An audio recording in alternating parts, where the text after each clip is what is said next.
ये भी बहुत सारी काम करती है ब्लड डोनर को बुलाने में। तो एक बात बताएं कि आप सोशल वर्कर होते हुए आप राजनीति में क्यों जा रहे हैं, आखिर क्या रीज़न है? देखिए, जहाँ लगातार कैंप करवा के आज स्टॉक को इस लेवल पे पहुंचाया है कि वहाँ पे हो, ऐसी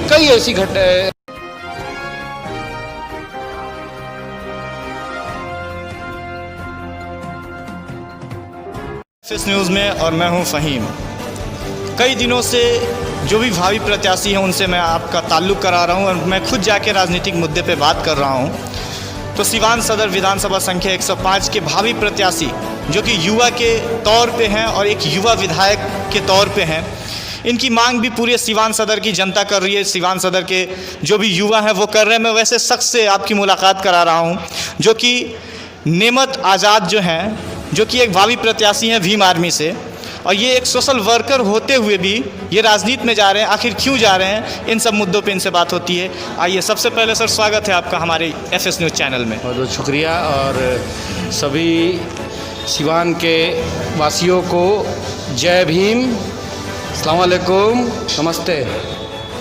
सर, सबसे पहले मैं आपसे ये जानना चाहूँगा कि एक आप सोशल वर्कर हैं, सदर अस्पताल में पिछले 2-3 सालों से आप काम कर रहे हैं। ब्लड की कमी पड़ती है, उसमें भी आप बढ़ चढ़ के हिस्सा लेते हैं, ब्लड की कमी को दूर करते हैं। और ख़ास तौर में भीम आर्मी जो है ये भी बहुत सारी काम करती है ब्लड डोनर को बुलाने में। तो एक बात बताएं कि आप सोशल वर्कर होते हुए आप राजनीति में क्यों जा रहे हैं, आखिर क्या रीज़न है? देखिए, जहाँ तक डिस्ट्रिक्ट ब्लड डोनर टीम का सवाल है, जो DBDT संस्था है वो आज सिवान में 3.5 साल से काम कर रही है।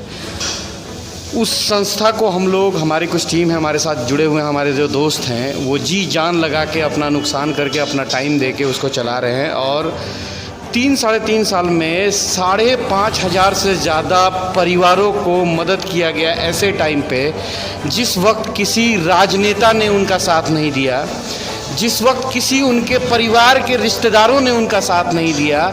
ऐसे वक्त में, ऐसे समय में अनजान हो के भी डिस्ट्रिक्ट ब्लड डोनर टीम रात के 2 बजे, 1 बजे, सुबह 4 बजे पटना में, गोरखपुर में, लखनऊ में ऐसे परिवार के ऐसे लोगों को, जब वो मजबूर थे, जब कोई पूछने वाला नहीं था, उनको मदद की गई।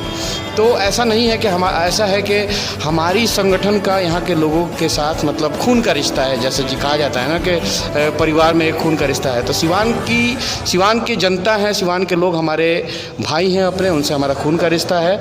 उसके अलावा हमने सोशल वर्क और भी बहुत सारे किए हैं, एजुकेशनल में अवेयरनेस का काम किया है।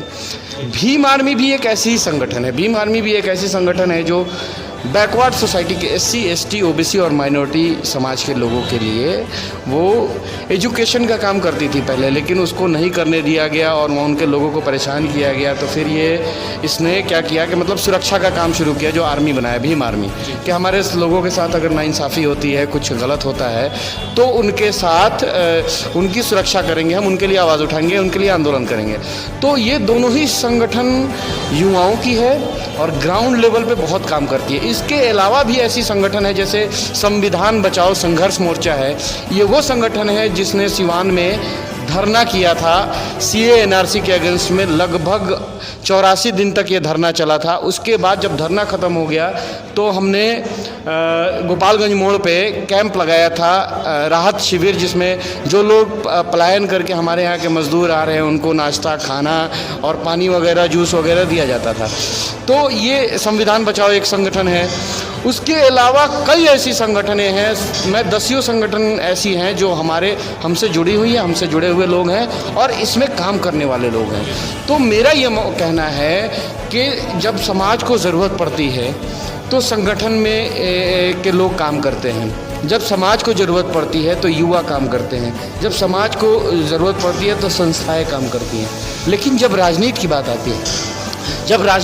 आती है, तो बड़ी बड़ी पार्टियाँ अपने चमचों को टिकट दे देती हैं। देखिए, अगर माना जाए तो सिवान सदर में बड़ी बड़ी पार्टियां हैं, जैसे BJP हैं, RJD हैं, JDU है। तो इन सब पार्टियों को छोड़ करके आप भीम आर्मी से क्यों इलेक्शन लड़ना चाहते हैं, टिकट लेना चाहते हैं? मैं वही तो कह रहा था ना कि बड़ी बड़ी पार्टियां हैं, जो इनके चमचे हैं या जो इनके पुराने लोग हैं, जुड़े हुए हैं इनसे, उनको टिकट दे देगी। जैसे राजतंत्र में होता है कि मतलब कोई राजा किसी को बता दे कि ये तुम्हारा आज से मालिक हो गया, आज से तुम्हारा प्रतिनिधित्व हो गया। लेकिन राजतंत्र और लोकतंत्र में फ़र्क है। लोगों की आवाज़ सुननी चाहिए पॉलिटिकल पार्टी को, लेकिन कोई पॉलिटिकल पार्टी ग्राउंड लेवल पे आके कोई सर्वे नहीं कर रही है कि यहाँ के लोगों की डिमांड क्या है। उन्हें क्या लगता है कि क्या मतलब सिवान से अगर कोई पुराना जो लड़ते आ रहा है या बीजेपी से या राजद से कोई कैंडिडेट है वो जीत जाएगा? पॉसिबल ही नहीं है। 15 साल से हमारे यहाँ के जो मतलब राजद के कैंडिडेट हैं थे वो हारे जा रहे हैं। 2 बार राजद से हारे, 1 बार निर्दलीय हारे।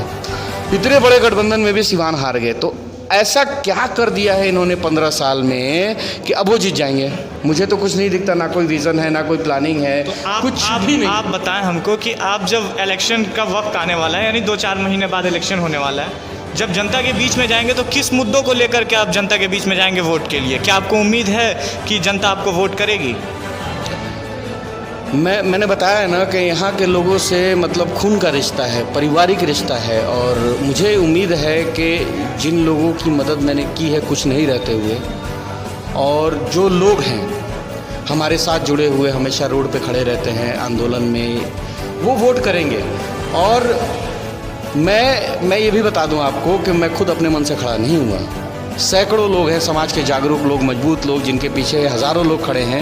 उनके कहने पे, उनके सुझाव से मैं खड़ा हुआ हूं और वो मेरे साथ हैं। भले ही अगर सर मैं ये जानना चाहता हूं, अगर पार्टी आपको टिकट नहीं देती है तो क्या आप निर्दलीय इंडिपेंडेंट चुनाव लड़ेंगे?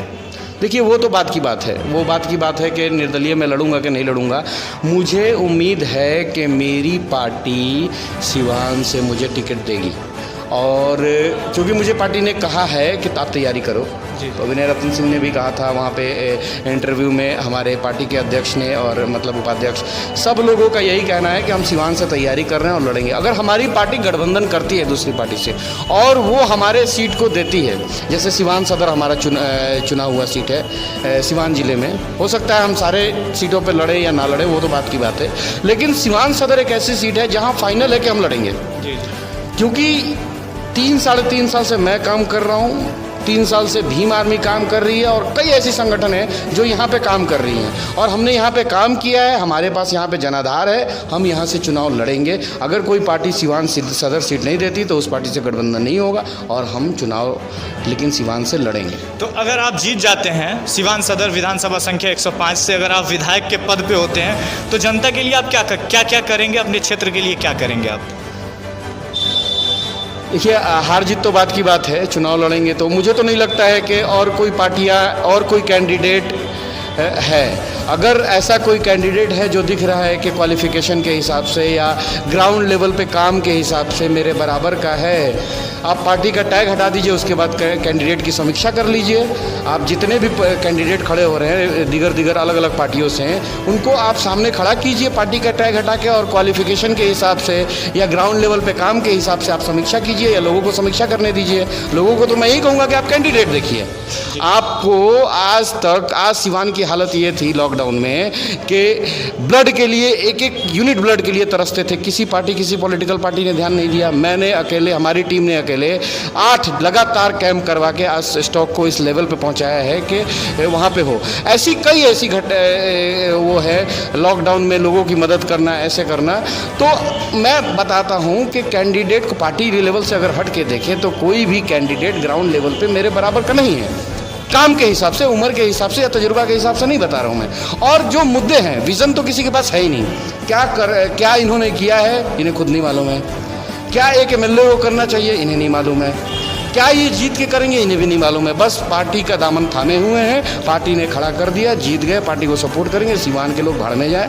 पहले ऐसा होता आ रहा है, आगे भी ऐसा ही होता है। किसी पार्टी ने, 2 मिनट टाइम दूंगा आपसे, किसी भी पार्टी ने अभी तक जो सिवान का मेन मुद्दा है, बाजार का मुद्दा, केस गिनाने लगूंगा ना मैं तो सुबह से शाम हो जाएगी। हर दूसरे दिन, आज कपड़ा व्यवसायी को गोली मार दी गई, पैसा छीन लिया गया। कल एक वेस्टर्न यूनियन ललन कॉम्प्लेक्स में व्यापारी को गोली मार के पैसा छीन लिया गया। बाजार में किसी का पैसा छीन लिया जाता है। तो क्या मतलब व्यवसायी इसलिए मेहनत कर रहे हैं कि कि हम मेहनत करके कमाएं और हमारा पूंजी कोई हड़प ले जाए, छीन ले जाए। कहाँ है मतलब व्यवसायियों के लिए सुरक्षा का वो? प्रशासन क्या सुरक्षा दे रही है व्यवसायियों को? व्यवसायी पैसा कमा के ले जाते हैं, बैंक में डाले, बैंक के बाहर से पैसा छीन लिया जाता है। ICICI HDFC बैंक के बाहर से सैकड़ों बार पैसा छीना गया है। क्या सुरक्षा वहाँ मुहैया कराया है प्रशासन ने या सरकार ने? व्यवसायियों का सिर्फ वोट लिया जाता है। जो अभी मौजूदा बीजेपी सरकार है, इसने व्यवसायी शहर के जो बिजनेसमैन हैं इनके वोट से जीती हुई है। शहर का बिजनेसमैन डिसाइड करता है कि यहाँ पे कौन MLA रहेगा, कौन MLA नहीं रहेगा, और बीजेपी इनसे जात के नाम पे, धर्म के नाम पे वोट ले लेती है, लेकिन इनको सुरक्षा नहीं देती। और सबसे अगर आप जीतते हैं तो इन सब सुरक्षा पे आप काम करेंगे, बेरोजगारी और शिक्षा पे भी काम करेंगे? मैं जीतूं या ना जीतूं, काम तो मैं पहले से करता आ रहा हूं। और ये बता दे रहा हूं आपको, अगर कोई और कैंडिडेट जीत भी गया, तो उसको आराम से बैठने नहीं दूंगा मैं। काम करना होगा उसको। मैं हार भी गया तो भी उसे चैन से नहीं बैठने दूंगा मैं, उसको काम करना होगा। हॉस्पिटल के मुद्दे हैं, कई ऐसे मुद्दे हैं, जैसे सिसवन ढाला है। सिसवन ढाला बनना चाहिए कि नहीं बनना चाहिए? कितने लोगों को परेशानी है। यहाँ पे रोडों की हालत देख लीजिए। आज चुनाव आया है तो रोड बन रहा है, 2 साल से रोड की हालत खराब है। कई लोग ट्रैफिक में हार्ट अटैक से मर गए। क्यों? हार्ट अटैक आ गया तो किसी को 5 मिनट के अंदर हॉस्पिटल पहुंचना है, लोगों को आधा घंटा रोड पे लग जाता है, तो हॉस्पिटल कैसे पहुंचे? और अगर कोई बच के हॉस्पिटल पहुंच भी गया तो हॉस्पिटल में वेंटिलेटर नहीं है, वो बचेगा कैसे? अगर वो बच के हॉस्पिटल में पहुंच भी जाता है तो वहाँ पे वेंटिलेटर की सुविधा नहीं है, तो वेंटिलेटर की सुविधा होनी चाहिए हॉस्पिटल में। वेंटिलेटर वाला एम्बुलेंस होना चाहिए लोगों को घर से पिक करने के लिए, ताकि वो रास्ते में हार्ट अटैक से ना मरे। वेंटिलेटर की सुविधा दोनों एम्बुलेंस में भी, हॉस्पिटल में भी होना चाहिए। सड़कें ठीक होनी चाहिए, ट्रैफिक नहीं होना चाहिए सिवान में, व्यवसायियों को सुरक्षा मिलनी चाहिए। बच्चों के लिए जो कॉलेजेस में पढ़ते हैं, जो कई ऐसे कॉलेजेस हैं, कई हमारे विधायकों के कॉलेज हैं, अगर मैं नाम नहीं लेना चाह रहा हूँ, मैं कई विधायकों के कॉलेज हैं जो सिर्फ कॉलेज बने हुए हैं पैसा कमाने के लिए। एक स्टूडेंट वहाँ पे नहीं पढ़ता है, कहीं पढ़ाई नहीं होती है।